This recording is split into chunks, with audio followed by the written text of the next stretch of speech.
What's up, guys? Jacob here from the Shed Productions. Today we're going to be taking a look at probably one of the most common old Firex units, or one of the most common smoke alarms of the 1980s ever. This is the Firex FX1020.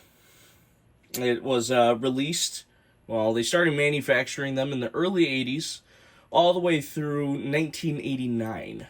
When they finally switched over to using FX1218s, which look like this, right?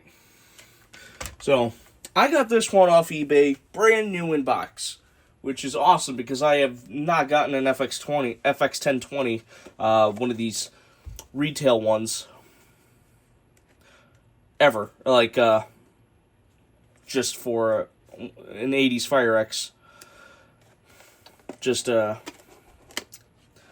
the residential one. I've had contractor ones like the FXB1A. But we'll zoom out here a little bit. So, what does it look like on the inside? I've already opened it up just a little bit. But when you open it up, you get greeted by the actual unit itself. Very efficient packaging. And you get greeted by the Firex unit itself. And wire harness,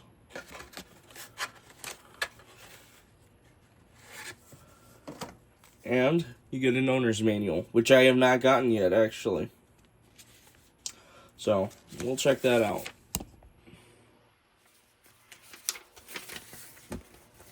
The predecessor to there was no predecessor to the FX1020. Now you might be saying, well, that should be the FXW-1. Well, no. The FXW series is its own thing, right? The FX1020 is just a cheaper alternative to the FXW series. Since FXWs can interconnect with up to 18 units, Firex 1020s can only interconnect up to 6. That's really what the difference is. And that's what's stated, at least, everywhere I can find it. So let's open it up. Let's see what's in there. Alright. You can pause.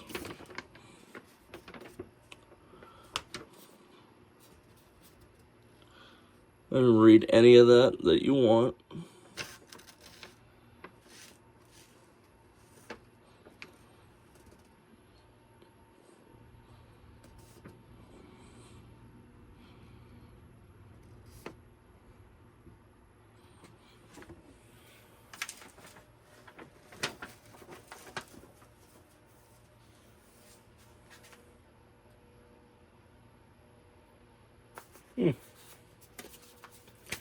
Okay, so now I forgot to check the back. Let's see. Was there any important information on the back?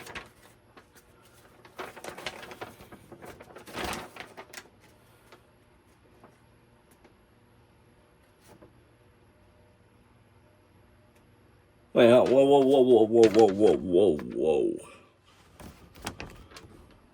What's an FX1206? Okay. What the hell?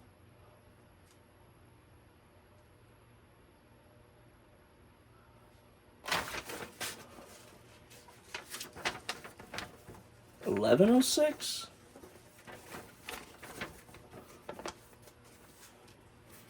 What? Huh? What's an FX1206 or an FX1106? Okay. Now that is weird.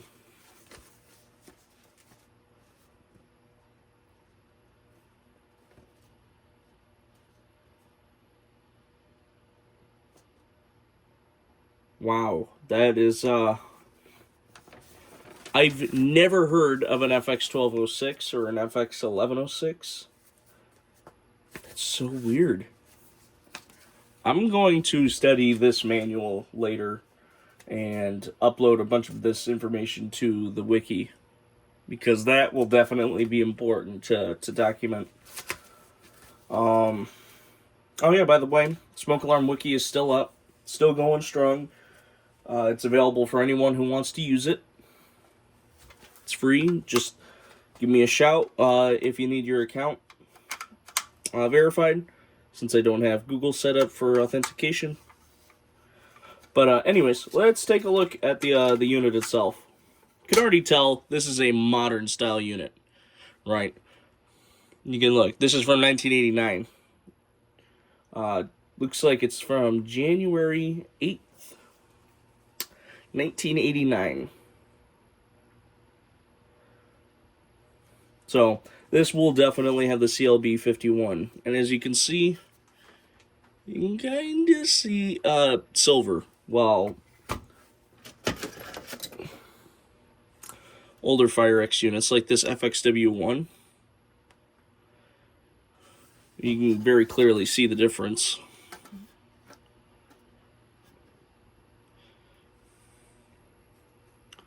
So you can see, but this horn has the CLB26, so this will have the classic Firex sound. It also has the same mounting bracket as the FX1218 does. Right. Same mounting bracket. But these cannot interconnect, as this uses 9-volt interconnect, which is standard on literally every modern smoke alarm ever.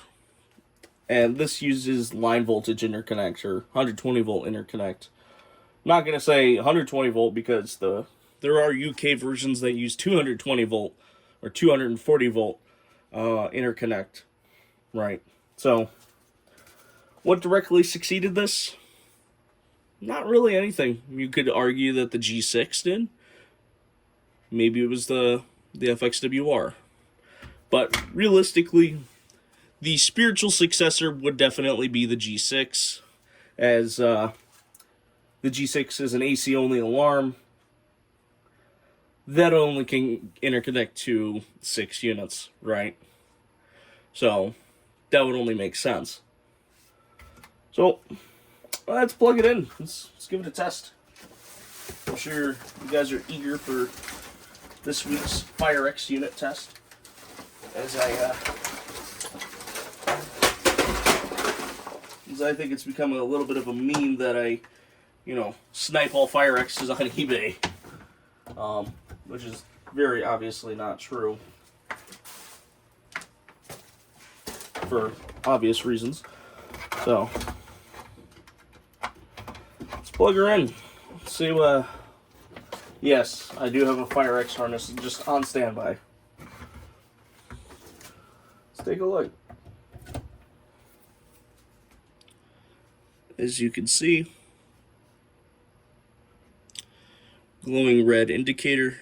Let's see.